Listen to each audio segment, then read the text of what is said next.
I got Christina pregnant. Please divorce me. Scott suddenly knelt down and told me that. Next to him, Christina modestly looked down, gently rubbing her stomach. Since I had noticed the signs of collapse beforehand, I calmly looked down at Scott's thinning crown. I understand. Fine, we'll get a divorce. Scott raised his face. His face was filled with hope. Whether he couldn't hide his smile or didn't want to, his cheeks were completely relaxed, which was irritating. Then, I'll leave this house. Here's the divorce papers. You take care of the nursing. What? Taking care of him is your job. For the first time, I frowned at the words that came out of Scott's mouth. I had anticipated the affair and the divorce. But being forced to continue caring for my father-in-law was incomprehensible. After the divorce, my father-in-law and I will be complete strangers. How could I continue to care for a difficult stranger? It's impossible. Because Christina is. Scott destroyed a perfectly happy home by himself. And yet, they are unaware of the muddy path ahead. I am Emily Anderson, a 56-year-old housewife. I live with my husband in his 60s and his father. Our children left home 5 years ago. Around that time, my father-in-law, who was living alone, fell and got injured. Eventually, he agreed to live with us, although he had insisted he could live on his own. He is 90 years old this year. He is quite elderly, but his mind is still sharp, his appetite is good, and he never misses his daily walks. However, these walks require my assistance. My father-in-law, who can hardly put any strength in his legs, somehow manages to walk by relying entirely on me. It's manageable indoors, but outside, even a slight curb feels like a massive obstacle. Although he is of medium build, I am just a regular woman in my 50s. I only have the strength typical for my age and I am not an experienced caregiver. A short walk in front of the house has become an ordeal that wears me down. We have been advised to use a wheelchair for longer distances, but my father-in-law stubbornly refuses to give up walking on his own. My dad is really something, isn't he? He has such strong convictions. My husband Scott is proud of such a father. The father has always been a stubborn patriarch who worked hard and protected his family. He is the ideal man Scott respects. Here's this month's payment. Take it. Every month, I receive $300 from my father-in-law. It's called pocket money, but it's a reward for taking care of him. When he first gave me the money shortly after we started living together, saying, "This is your money, Emily. Use it as you like," I was touched by his gracious character. However, in reality, my father-in-law is not such a capable man. You are truly a useless woman. Having lived together for 5 years, I receive lectures almost daily. I only drink freshly brewed hot tea. Brew it again, now. I had just finished preparing breakfast and was guiding my father-in-law to the dining table. It took some time to reach the table because he needed to use the restroom on the way. The surface of the bread is dry. The soup is not warm. Hey, are you trying to feed me cold food? Are you making a fool of me? He is very intimidating, though he doesn't raise his voice. Even if I try to make an excuse, it would only prolong the conversation, so I quietly reheat the meal. He has ordered me not to make him wait at the table, to have everything ready to eat as soon as he sits down. However, lately, my father-in-law's walking has become particularly unstable. It takes more time to walk, so it's difficult to meet his demands to have the meal ready and hot. Isn't there something you should be saying? As I pour hot tea into his cup, my father-in-law asked me. I'm sorry. I will be more careful in the future. An apology satisfies my father-in-law. It's frustrating, but it's better than a long lecture. During his active career, he had a high social status. He earned well above average income, and it seems he received a substantial retirement bonus.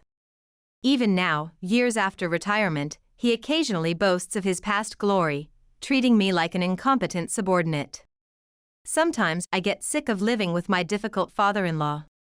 But I don't give up on this life because of Scott. Next time I have a day off, let's leave Dad with a helper and go visit your parents' house, Emily. I always appreciate how you take care of my dad. We need to show our faces and do our filial duty. One day, Scott came home carrying a bag of famous sweets. It seems he got them during a break at work, knowing my parents love them. It must be tough dealing with such a stubborn old man, right? Emily, thank you as always. Words of appreciation that feel 100, no, 1,000 times more valuable than the visible allowance of $300. When I feel Scott's kindness, my aching body seems to lighten. Since we got married, Scott has always cherished visiting my family. It's a tradition to visit my parents about once a month. My parents really like Scott, who is so kind. And so does my younger sister, Christina. Wow, Scotty, welcome. As soon as we visited, Christina greeted us at the entrance. Christina, still single, lives at home. She opened her arms wide and said excitedly, "I've been waiting for you." Being 17 years younger than me, Christina always feels youthful. To me, she will always be my adorable little sister. But she's already 39 years old. She's no longer the child who would pull on Scott's arm in excitement. Christina, don't cling to Scott. Ah, it's okay. Scotty is like a big brother to me. Indeed, when I got married at 30, she was just 13 years old. Christina, who never really went through a rebellious phase, has admired Scott as a big brother. Since then, I was an only child for a long time, born when my parents were young. But as their 40s approached, my parents decided they wanted a baby again, and that's how we were blessed with Christina. She was adored and spoiled by everyone around her as she grew up. She's a bit spoiled due to being overindulged, but she has become a woman with a strong sense of self-worth, firm in her own decisions.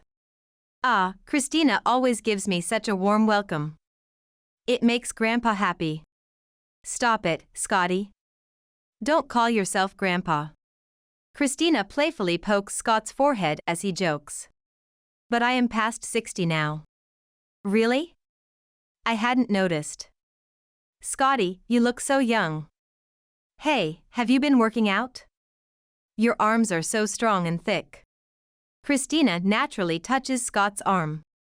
Scott slightly stretches his lips in a smile. Okay, that's enough. Don't flirt in front of your wife. Oh, I didn't mean to. Scott straightens up after receiving a stern look from me. Christina pouts her lips and shows a provocative smile. Christina and Scott have been close since we got married. The reason is simple. Scott used to give Christina pocket money and gifts every time they met when she was still a child. It would be strange if she didn't grow fond of such a kind big brother. Oh, right, I brought gifts. These sweets are for your mom and you. And this chocolate is for Christina. No way. Isn't this the brand that's hard to buy because of the long lines? How did you manage to get it? Nothing is too much trouble for Christina.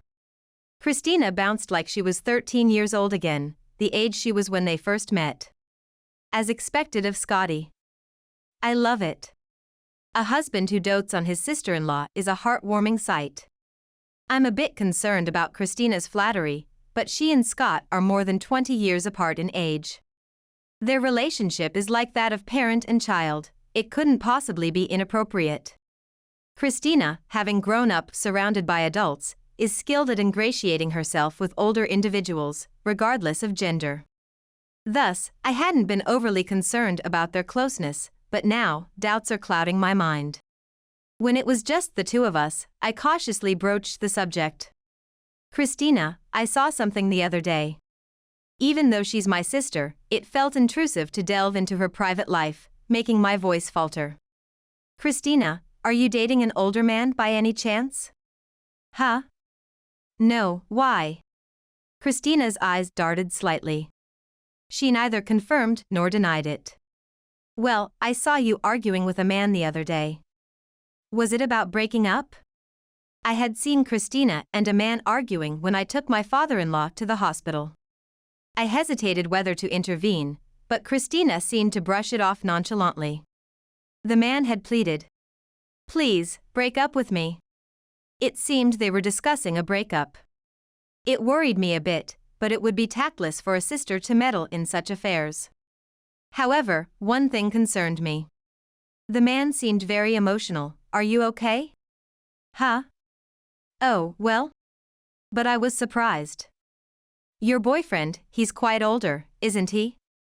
Looked over 60, maybe? His hair was mostly gray, appearing to be around Scott's age or perhaps a bit older. Christina replied with a proud grin. Well, I'm a bit of a killer when it comes to older men, aren't I? I never knew that Christina was involved with a man old enough to be her father.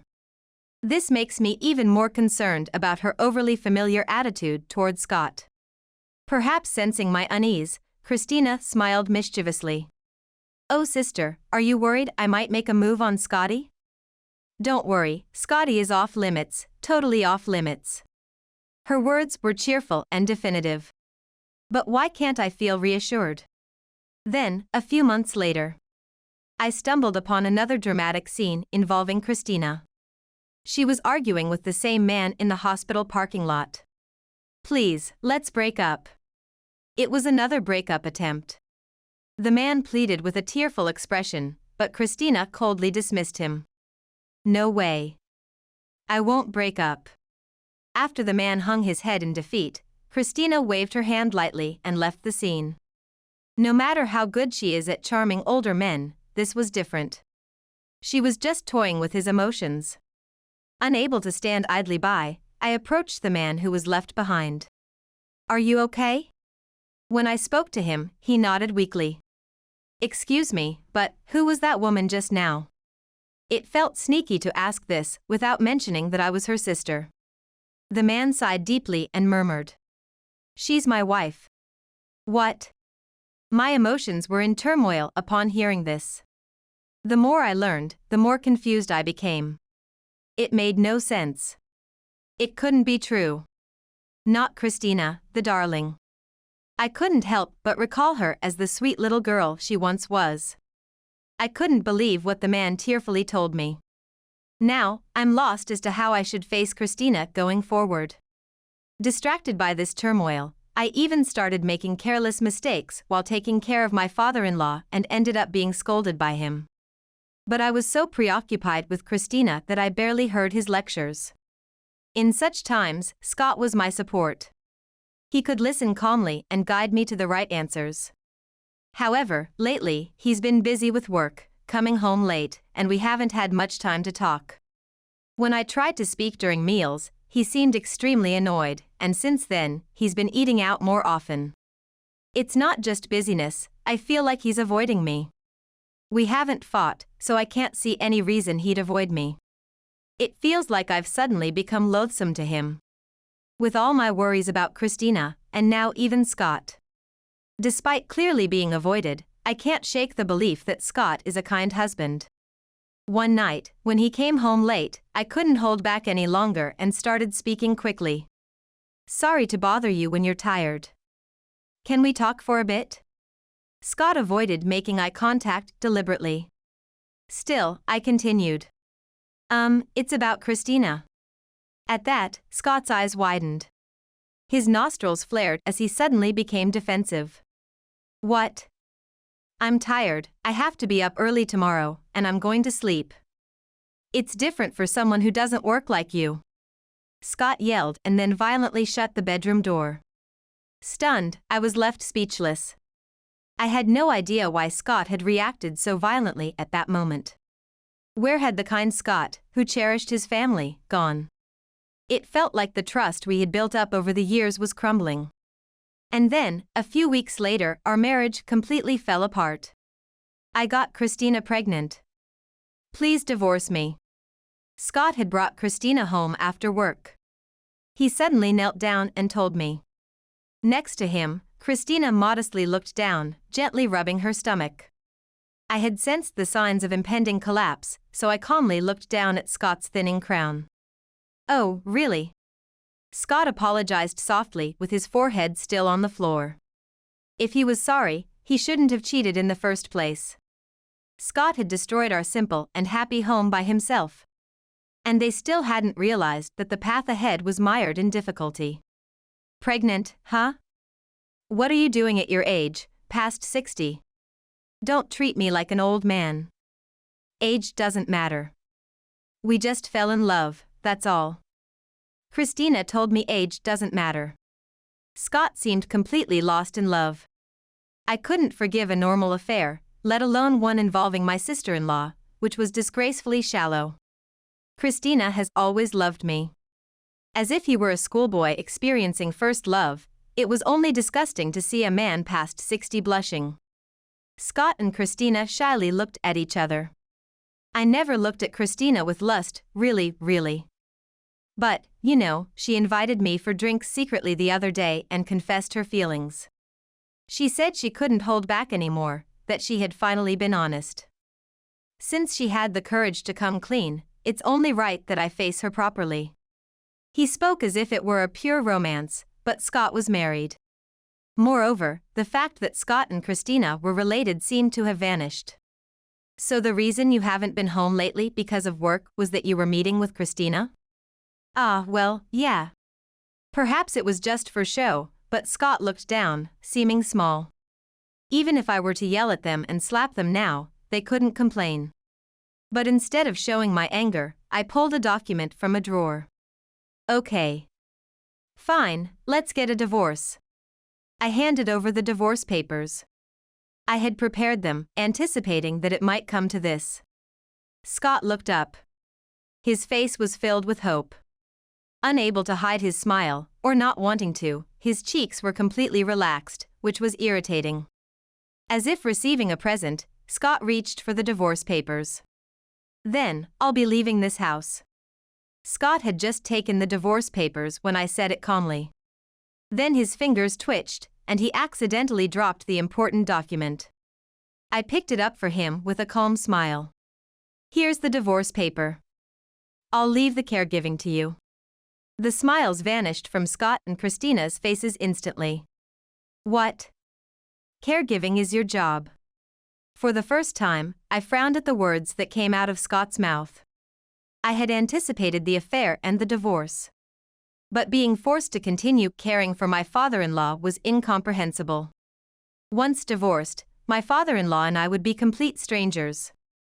How could I continue to care for a difficult stranger? Don't just abandon Dad. You're getting paid for it, after all. Paid, you mean $300 a month? Yes. Scott stood firm. Normally, you wouldn't get paid just for taking care of someone like Dad. But he's giving you $300. It's a business, you know? I was so shocked by his unreasonable argument that I thought my soul might leave my body. Utterly drained, I looked back and forth between them, perplexed. Perhaps feeling pity for my confusion, Christina chuckled. Sis, you're unemployed, right? Isn't it nice to get $300 just for keeping company with your father-in-law? Scotty and I will be busy taking care of the baby that's on the way, so we'll leave him to you. Their apologetic attitude had vanished.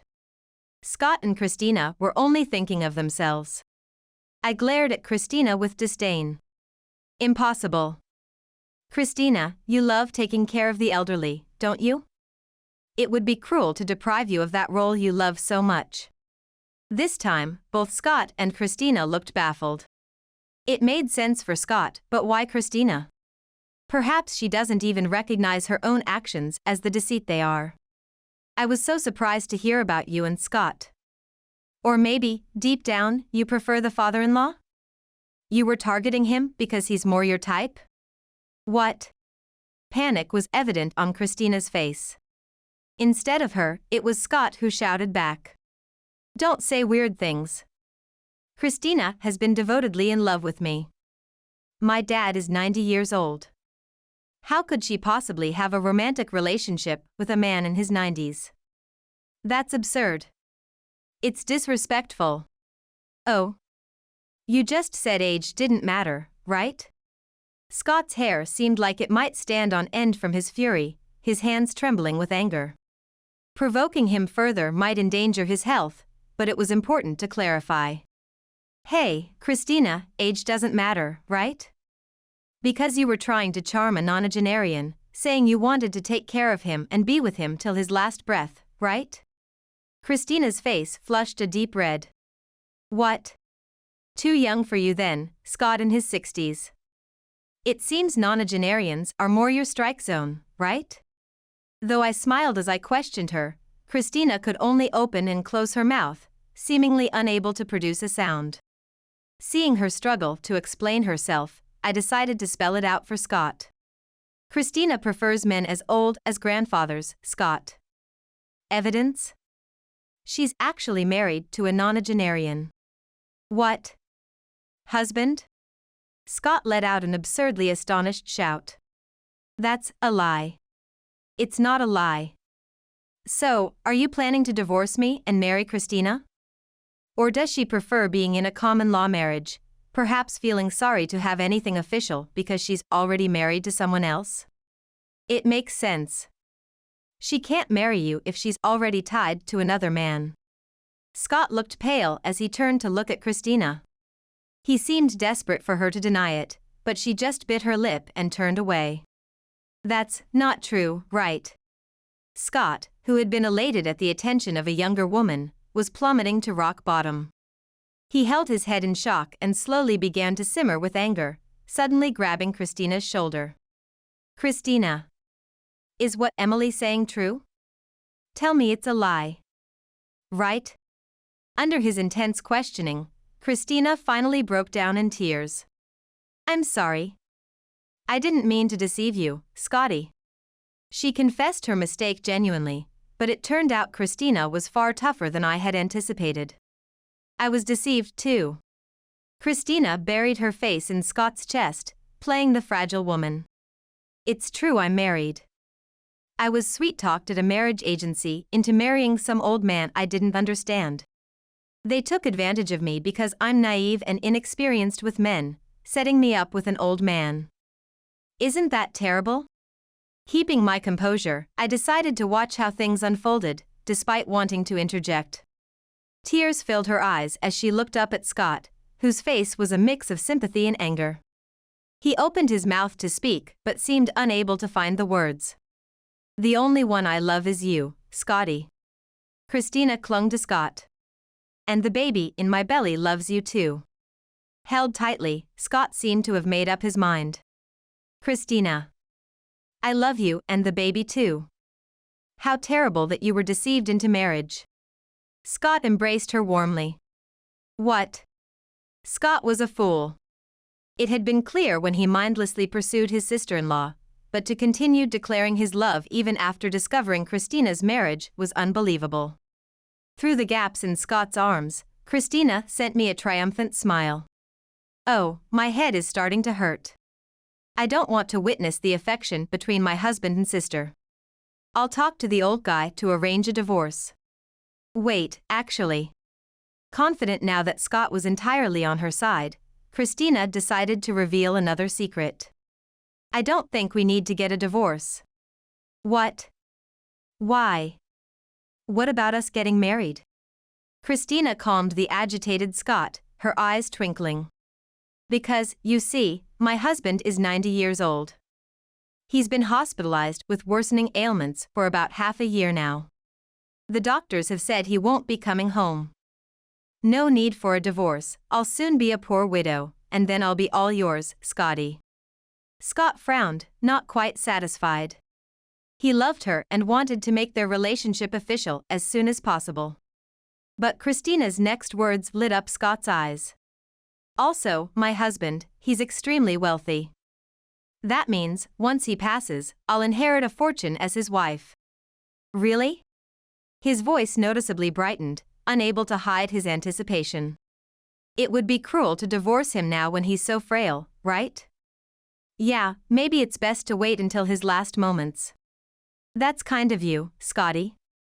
I mean, I'd at least like to see him off as his wife, right? The two of them grinned smugly, pretending to be compassionate. So, volunteering to give dreams to the elderly leads to a big payday, huh? Have.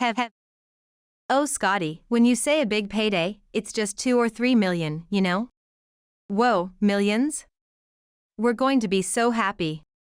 In the end, their own greed was apparent. When will they realize that they are the ones dreaming? I hate to burst their bubble while they're reveling in joy, but I want to get away from them as soon as possible. Scott. Submit the divorce papers first.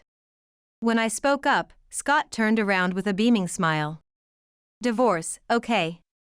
Actually, don't bother taking care of the old man anymore. Since we're about to get a huge sum of money, I'll just dump him in a home. I thought it was a waste to spend money on a facility, but now that the situation has changed. Well, the old man won't last much longer anyway. Sorry, but I won't be able to give you the $300 anymore. Scott winked and offered a light apology. The serious Scott I knew had turned into such a frivolous man, probably because of being liked by the young Christina. Or maybe it's because of the promise of big money. After 25 years of marriage, the passionate love of our youth had settled, but over time, I continued to cherish Scott as family. Now, my love for Scott has completely vanished. Be happy. I withdrew without any resistance. The divorce was finalized soon after. Scott was about to receive a fortune, so he easily agreed to pay compensation and divide the property exactly as I requested. Taking the whole $100,000 from my savings, you're a devil. He was so laid back about his bank account being emptied, he could still laugh. Well, I've paid the compensation, so that means our ties are completely cut. Be careful with the money. Don't come crying to me for help later because I won't know you. If anyone would be begging for help, it would be Scott and Christina. I knew an important fact. They only realized this a few months after our divorce. Help. What do we do? As expected, Christina and Scott rushed to my parents' house. I had returned to my parents' home and was being taken care of by them. The two, who had committed a terrible breach of trust, were of course disowned by my parents. Don't ever show your faces again. They were told, but it seems they still came to my parents and me in an emergency. Despite their daughter begging for help, my parents kept their faces as expressionless as masks. I was deceived by the old man I married. I had received news from someone that Christina's husband on record had died. Christina and Scott, who should have been ecstatic with the inheritance, appeared with ashen faces, trembling in fear. The inheritance was 2 or 3 million, right? I'm envious. But what happened with being deceived? Could there actually have been about 10 million in inheritance? As I teased, Christina's face flushed with sudden color. 10 million. How did you know? Christina, fuming with anger, looked ready to explode. Oh, so it really was 10 million? That's impressive. But it's a negative inheritance, isn't it? 10 million is unimaginable wealth. I knew everything. Christina froze, her body tensing and shaking with confusion and anger. Christina, you were volunteering to give dreams to the elderly, right? It's a noble cause. But don't you think your volunteering was sticking your nose too deep into people's family affairs? I gently asked this, looking at Christina, who bared her teeth like a wild animal. You've been playing the victim, but who was the deceiver? It was you, Christina. You approached an elderly man with no romantic feelings, whispering sweet nothings like I love you and I want to take care of you in your old age. You skillfully manipulated him to have him write a will that bequeathed all his assets to you. But you hardly acted like a wife, visiting him in the hospital only occasionally. Was your promise to take care of his old age a lie? Were your words of love also a lie? Christina, choked up, could not respond as I took full advantage of her despair. Of course it was a lie. It was clear from the start you were after his inheritance. Your husband probably knew it too. That's why he left all his assets to Christina, hiding the enormous debts. He enjoyed playing the game of love, knowing Christina's intentions. An old man pretending to have money to be liked by a young girl, and Christina, pretending to love him for his inheritance. Both were equally deceptive. You should have walked away when his son asked you to separate. The man Christina had argued with in front of the hospital wasn't her lover. It was her husband's son. The debt might be huge, but you enjoyed your life before his death, right? It seems you even took the deceased wife's jewelry and dresses without listening to the son, who tried to stop you. The son knew about the debts. It was clear to him that Christina was after the inheritance, and he suspected she was planning to take all the valuables before his father died. The son was more saddened by the loss of his late mother's keepsakes than the cash taken from the safe. Hearing this, Christina just clenched her teeth and stamped her feet. That old man. I treated him kindly, and this is how he repays me. Despite her own deception, her complaints were appalling. Blinded by greed, she made the old man write a will to avoid giving a single penny to his own son. In her money-grubbing state, she couldn't possibly consider the feelings of his son or deceased wife. Emily, you knew all this and kept quiet? This is outrageous. It's a serious crime. Scott, forgetting his place, vehemently accused me. Oh, should I have told you? I assumed Christina knew about her husband's huge debts. After all, she's his wife. Normally, you'd know the financial situation of your own household, right? I feigned regret, lowering my eyebrows. But you're right. Even among spouses and families, there are things we don't know about each other. Scott was right. Keeping such important information to myself was questionable. I deeply reflected on this incident. Christina looked utterly desolate, her eyes half rolled back in despair. It seemed like she was about to faint. Scott gently touched her stomach, which was slightly rounded. I don't want to be complained at later, so I might be meddling, but I'll tell you this. She pointed at Christina's belly. The child in Christina's belly isn't yours, Scott. What? Oh, you didn't know? Even two people in love can have so much they don't know about each other, really. I shared what I knew out of goodwill. Christina's true love is actually a nightclub worker. She prefers younger men, not older ones. Her favorite guy is just 20. Scott, he's even younger than our children. Surprising, isn't it? Scott seemed so shocked he didn't know how to react and just trembled. Huh? Is this a joke? It's not a joke. This was something the son of Christina's deceased husband had investigated. Unable to stand having his family memories desecrated, he had dug up this information to pull Christina away.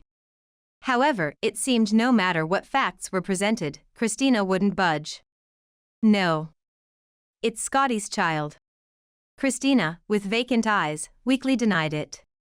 Even Scott, who had been delusional, finally came back to his senses. I knew something was off from the start. We crossed a line just once in a drunken moment. Being told a miracle happened from that one time felt off. Scott, easily deceived, was miraculously foolish. Probably because he had harbored ulterior motives towards Christina from the start. I don't want to know you anymore. Divorce, it's a divorce. Scott spoke sternly, but Christina clung tightly to him. No. Don't leave me. We even talked about names for the baby. We're a family now. I don't care. I can't raise someone else's child. It's a divorce. Amid their quarrel, I feigned surprise again. Really, you're already registered as married? Christina, how inappropriate to move on so quickly after your husband's death. But it seems you won't leave Scott now.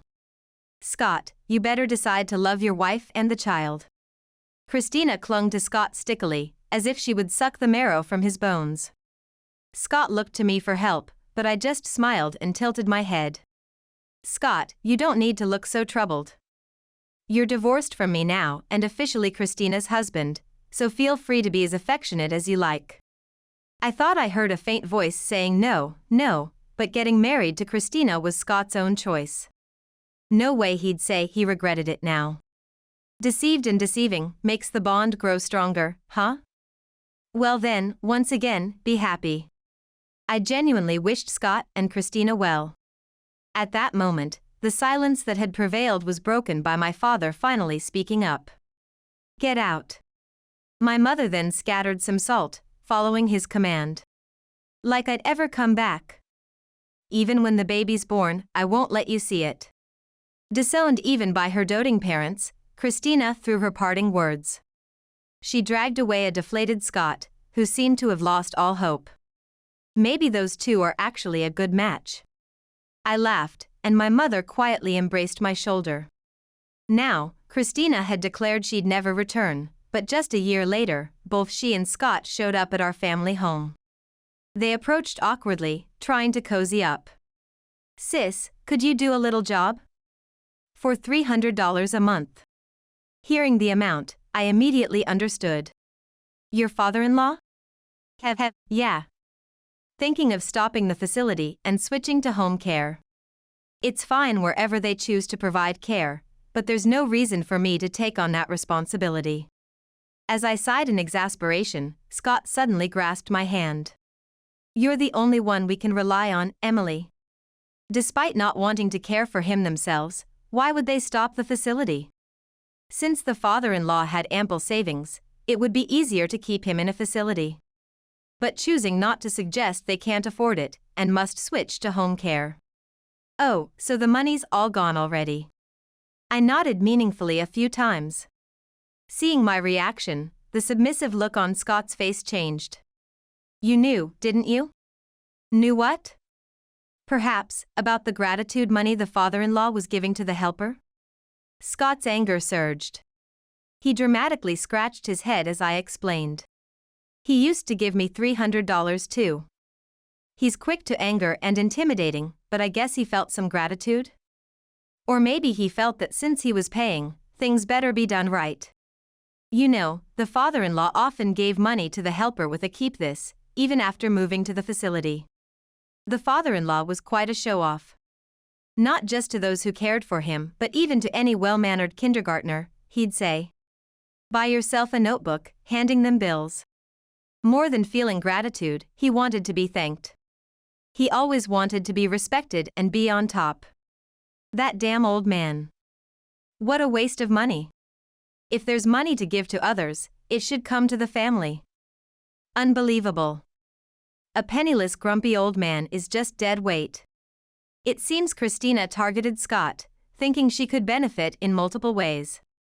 First, Scott, a nice guy, would be easy to deceive and would happily look after Christina and the child.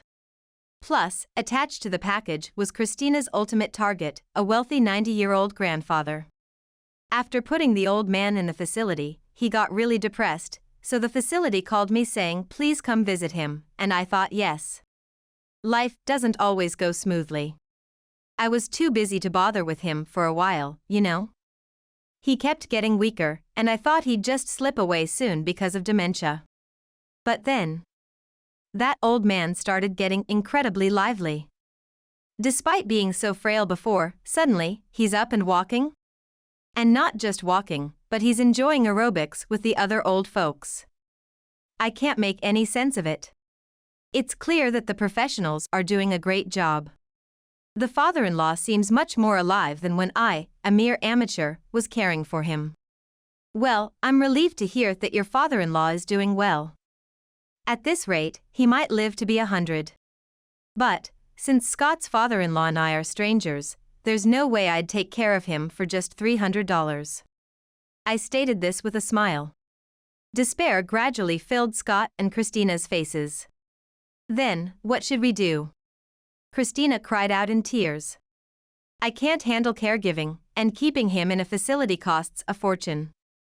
It would be easy to just leave Scott, but there's also a debt of $10 million. I just can't figure anything out. Deceiving an elderly wealthy man or stealing a sister's husband are the real puzzles. Her selfish reasoning is beyond me. As much as she's my sister, she's too much for me to handle. I'm sorry, but I don't understand it either. Well, anyway, I'm praying for your father's health and long life. I waved slightly at a distraught Christina and Scott. So, goodbye. I closed the front door. They didn't seem to have the energy to try and open it. But from the other side of the door, I could hear a faint voice saying, "What should we do? Please live as you like." I whispered this through the door. Afterward, my parents and I moved away. My parents are also approaching their 80s. Our new home is a barrier-free apartment. Today, we have a cute little visitor. Wow, you can walk already. A toddling 1-year-old baby. This child is Christina's. Fortunately, a relative of Scott's who didn't have children adopted the baby. Even without a blood connection, this child is undoubtedly happier living with them than with its biological parents. This baby is technically Christina's child. Since the child is also considered my parents' grandchild, a kind relative occasionally comes to visit. Recently, my parents, who had been weak and sitting most of the time, stood up and followed behind the baby. "Be careful not to fall, so cute." They cooed as they followed the baby's toddling march. It was a heartwarming sight. The baby will continue to grow rapidly. My parents can't afford to complain about sore hips anymore. They need to borrow some energy and live a long, healthy life.